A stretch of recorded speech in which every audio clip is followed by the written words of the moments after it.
अगर कोई आपको नीचा दिखाना चाहता है तो इसका मतलब है कि आप उससे पहले से ही ऊपर हो।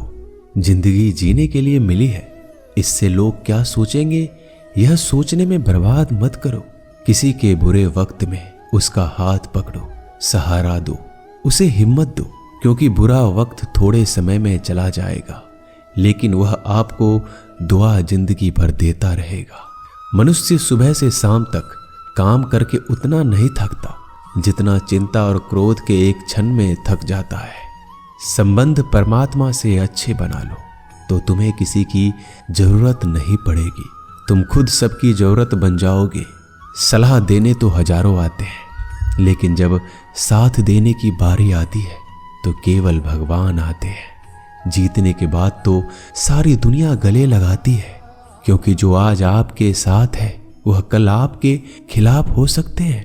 बिना मतलब के कोई आपकी इज्जत नहीं करेगा, लेकिन खुद को इतना काबिल बनाओ कि लोग बिना मतलब के भी आपका इज्जत करें। भगवान कहते हैं सोने से पहले तुम सबको माफ कर दिया करो और तुम्हारे जागने से पहले मैं तुम्हें माफ कर दूंगा। भगवान ऑक्सीजन की तरह है जिन्हें आप देख नहीं सकते लेकिन उसके बिना आप रह भी नहीं सकते। कोई और तुम्हारी मदद नहीं कर सकता, अपनी मदद स्वयं करो। आप खुद के सबसे अच्छे मित्र हैं और सबसे बड़े दुश्मन भी। इंसान तब समझदार नहीं होता जब वह बड़ी बातें करने लगे, बल्कि समझदार तब होता है जब वो छोटी छोटी बातों को समझने लगे।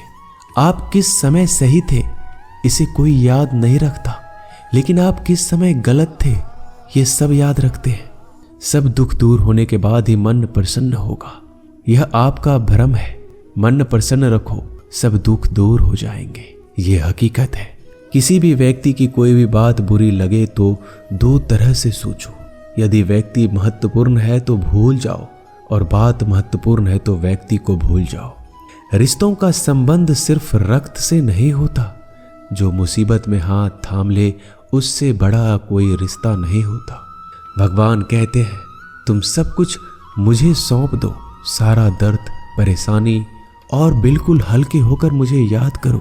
धीरे धीरे तुम्हारा जीवन बदल जाएगा। हर रोज रात को सोने से पहले भगवान को अपनी पूरी दिनचर्या बता के सोएं। अगर आपके द्वारा किसी का दिल दुखा है तो मन ही मन उससे माफी मांगे। अगर आपका किसी ने दिल दुखाया है तो उसे माफ करके सारी चिंताएं भगवान को सौंप कर सो जाए। यकीन मानिए इससे आपकी जिंदगी खुशनुमा बन जाएगी। क्रोध बोला हुआ एक शब्द इतना जहरीला हो सकता है कि आपकी हजार प्यारी बातों को एक मिनट में नष्ट कर सकता है।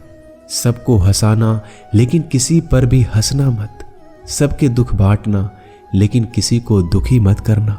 सबकी राह में दीप जलाना लेकिन किसी का दिल जलाना मत। यही जीवन की रीत है, जैसा बोओगे वैसा ही पाओगे। दुआएं और प्रार्थनाएं असंभव को भी संभव बना देती है। ईश्वर को ना हमारे तन की जरूरत है ना धन की, उसको तो बस पवित्र मन की जरूरत है। इसलिए वो हमें कुछ भी छोड़ने के लिए नहीं कहता, बस कहता है बच्चे मन से विकार छोड़ो, गंदे विचार छोड़ो। जो आने वाला है वो हमेशा गुजरे हुए कल से बेहतर होगा। यही एक सोच आपके जीवन में कभी निराशा नहीं होने देगी। झूठ कितना अजीब है, खुद बोलो तो अच्छा लगता है, दूसरे बोले तो गुस्सा आता है। खुशियां चाहे किसी के साथ भी बांट लो, पर गम हमेशा भरोसेमंद इंसान के साथ ही बांटना चाहिए। जीवन में समय चाहे जैसा हो, परिवार के साथ रहो तो सुख बढ़ जाता है, दुख हो तो बढ़ जाता है। सच्चा मित्र वही है जो उस समय में भी आपके साथ खड़ा हो जब सारी दुनिया आपके खिलाफ हो। आपके पास जितना भी है उसके लिए बार बार दिल से धन्यवाद कहें, हर वक्त कहें। यकीन मानिए जितना भी है वो जल्दी कई गुना हो जाएगा। प्रार्थनाएं और ध्यान इंसान के लिए बहुत जरूरी है, क्योंकि प्रार्थना में भगवान आपकी बात सुनते हैं और ध्यान में आप भगवान की बात सुनते हैं। श्री कृष्ण से कितना कुछ छूटा, पहले माँ छूटी, फिर पिता छूटे, फिर जो नंद किशोर मिले वो भी छूटे, संग साथी छूटे, राधा भी छूटी, गोकुल छूटा, फिर मथुरा छूटा। श्री कृष्ण से जीवन भर कुछ न कुछ छूटता ही रहा। नहीं छूटा तो वो था देवत्व, मुस्कान और सकारात्मकता। श्री कृष्ण दुखी नहीं, उत्सव के प्रतीक है। सब कुछ छूटने पर भी कैसे खुश रहा जा सकता है, ये श्री कृष्ण से अच्छा कोई नहीं सिखा सकता। इसलिए हमेशा खुश रहें, सदा मुस्कुराते रहें। जीतने का मजा भी तभी आएगा जब लोग आपके हार का इंतजार करेंगे। गीता में लिखा है, यदि कोई आपको अच्छा लगता है तो अच्छा वो नहीं, अच्छे आप हैं, क्योंकि उसमें अच्छाई देखने वाली नजर आपके पास है। अपनी पीड़ा के लिए संसार को दोष मत दो, अपने मन को समझाओ। तुम्हारे मन का परिवर्तन ही तुम्हारे दुखों का अंत है। सोच और नीयत अच्छी रखिए, फिर आपके कष्ट प्रभु स्वयं दूर कर देंगे। याद रखना, भगवान से कभी उम्मीद छोड़ना नहीं और दुनिया वालों से कभी उम्मीद रखना नहीं। सुख दुख एक सिक्के के दो पहलू है। जहां सुख होगा वहां दुख भी होगा, जहां दुख होगा वहां सुख भी होगा। इसलिए सुख दुख के बारे में बिना सोचे निरंतर अपने लक्ष्य को प्राप्त करने के लिए प्रयास करते रहना चाहिए। एक बात हमेशा याद रखना, किसी के सामने गिड़गिड़ाने से ना मोहब्बत मिलती है ना इज्जत। इसलिए अपने स्वाभिमान को जिंदा रखो। कोई अगर आपकी किस्मत में होगा तो आपके पास खुद ही चलकर आएगा।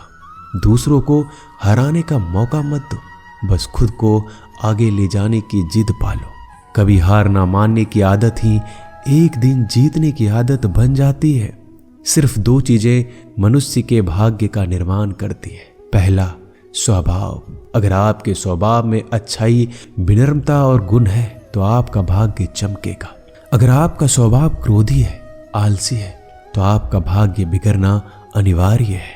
इसलिए अपने स्वभाव को मधुर और आकर्षित बनाइए। दूसरा, आपकी वाणी। बोलना तो आदमी 2.5 साल की उम्र में ही सीख जाता है, परंतु कब, कहां और कैसे बोलना है उसे यह जिंदगी भर भी नहीं समझ पाता। जिसे ये बोलना आ गया कि कब, कहां और कितना बोलना चाहिए, समझ लो उसे सफल होने के लिए कोई नहीं रोक सकता। पिता से बड़ा कोई सलाहकार नहीं, माँ की छांव से बड़ी कोई दुनिया नहीं, भाई से अच्छा कोई भागीदार नहीं और बहन से बड़ा कोई शुभ चिंतक नहीं। इस मतलबी दुनिया से कोई मतलब ना रखो, और मतलब रखना है तो अपने मतलब से मतलब रखो। दुआएं मांगने से किसका भला होता है, मिलता तो वही है जो हमने बोया होता है। तुम नीचे गिर के देखो, कोई नहीं आएगा उठाने। तुम जड़ा उड़कर तो देखो, सब आएंगे गिराने। एक बात हमेशा याद रखना, अगर शराब की दुकान पर बैठकर दूध पियोगे तो तुम्हें शराबी का ही दर्जा मिलेगा, और किसी मंदिर में बैठ के पानी भी पियोगे तो तुम्हें एक संत का दर्जा दिया जाएगा।